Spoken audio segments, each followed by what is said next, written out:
what do we need, especially as accountants, to be a little bit more innovative? I think we need to be able to take more risks.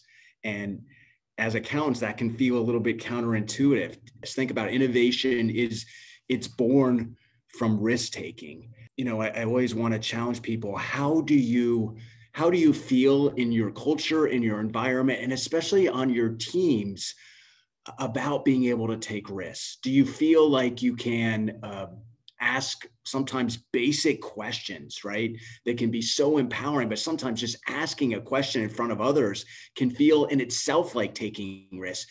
When I feel more safe in conversations, I feel like I can be more creative and I feel like I can take more risks. So I feel like as accountants, we need to be looking at and challenging ourselves about our relationships at work and asking on our teams, what can we do to create more safety, where we can feel empowered, where we can talk about anything, where we can ask any questions? Because when we have that type of environment, that spurs real innovation. Yeah. So how do we create safety in our teams? I think to be able to create psychological safety with the people that we work with, there's different ways we can do that. But one of the most effective ways that I know or that I've learned and that I've seen people use is for that person, whoever that leader might be. And sometimes a leader is just the person that decides to be a leader in the moment.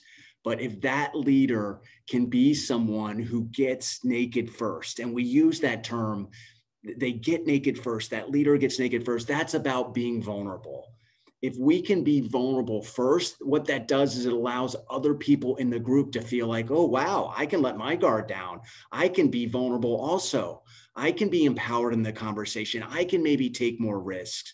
And what does it mean to be vulnerable with our teams and in our relationships? Well, it can be doing simple things like admitting a mistake. That can change the game for other people. When the leader admits mistakes, others in the group feel like they can do that. When you share a past failure, that can embolden other people. When you share a current weakness, that can embolden other people. When you're the one who asks the question that everybody else wants to ask, but they're just a little bit afraid to ask it. When you do that as the naked leader, you get vulnerable first, and that allows other people in your group, in your team, in your culture to feel like they can do that as well. And when you get naked first, it creates that safety. And I feel more safe. And then when I feel more safe, I feel like I can take more risks. And when we can take more risks, I think as a team, we become more innovative. So in this new era, in this new place that we're in, how do we connect and how do we help other people's confidence? And maybe by helping other people's confidence, we can actually help our own. Sometimes I think as accountants, we tend to want to show strength, right? I want to be the expert. I want to, in other people's eyes, prove my worth. I want to prove that I'm the expert. And there's something to that, right? We are experts in a lot of ways. But I think in a lot of ways, when we're going through such ambiguous times and people are struggling, I think we sometimes feel like I need to connect with strength.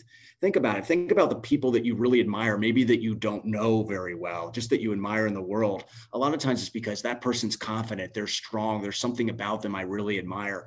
But then think about the people that we actually connect to on a day-to-day basis in the real world, in our real day-to-day. And usually that's people where we can feel similar to them, where we don't have to be strong. So what I would say is think about how can you actually connect with other human beings and the people that you work with in a way where they know that you're not perfect, in a way where they know that sometimes you're struggling too. Because when they hear that, when they see that, they feel more inclined to be real and to bring kind of their whole selves to conversations. And when we get that whole self, we get a more confident person. And I believe by providing that to other people, we actually increase our own confidence.